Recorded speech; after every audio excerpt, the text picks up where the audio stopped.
Well, joining us live now is Nizar Farsakh, a lecturer of international affairs at George Washington University and a former advisor to the Palestine Liberation Organization. Mr. Farsakh, thank you very much for joining us. Prime Minister Netanyahu says he wants to push ahead with this plan, but it's not a plan the Israeli military is even on board with. Practically, how can this play out?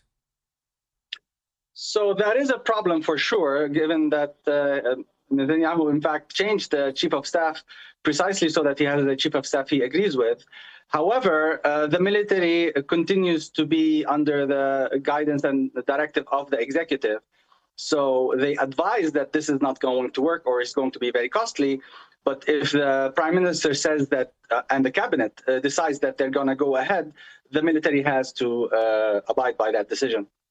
Benjamin Netanyahu says he does not want Israel to have long-term control of Gaza. Now, whether you believe that or not is up to you. He says he wants to get rid of Hamas and then hand over Gaza to some sort of suitable authority. He's not named what that authority could be. How could this be made up? Which groups could potentially be involved in running a Gaza of the future? Technically speaking, you could have a group of technocrats, people who are not affiliated to any political party. It's been done before, and Hamas has, since August 2024, has said that they're willing to step down from government. However, I do not think that that's on Bibi Netanyahu's mind. I think what he's looking for is an image or a photo op of Israeli tanks and Israeli flags in the center square in Gaza, where the hostages were paraded by Hamas, as a picture of mission accomplished or the complete victory. He might want those photo ops, but there's been widespread international condemnation to this move. There's also been huge opposition to it in his own country. Why is he doing this when he's gambling with his own political future, not to mention the lives of civilians in Gaza?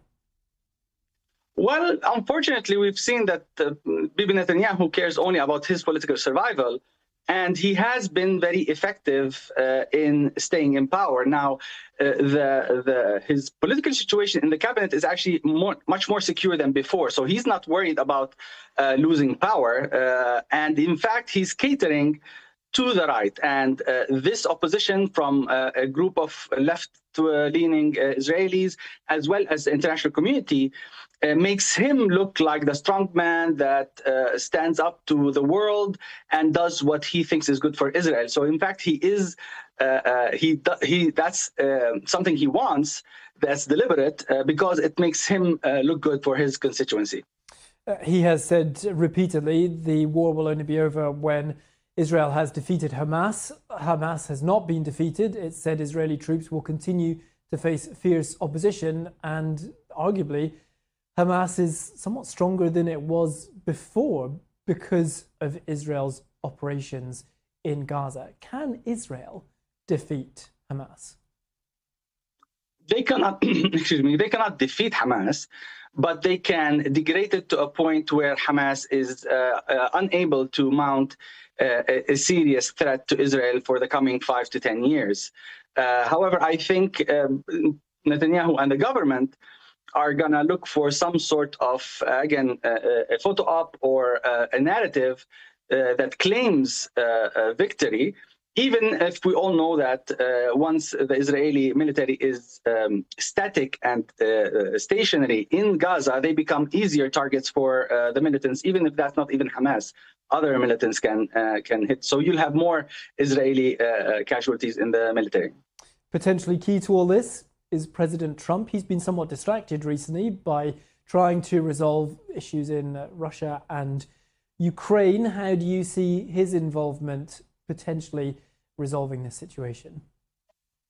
So unfortunately, it seems he's given up on managing to get a ceasefire, let alone a peace deal in Gaza. He was very invested previously, but then when he realized that the two parties are too far to actually come to an agreement, he just he said, like, it's up to Israel what it does in Gaza. So he's washed his hand from the Gaza Strip. Okay, Nizar Farsakh, lecturer in international affairs at George Washington University.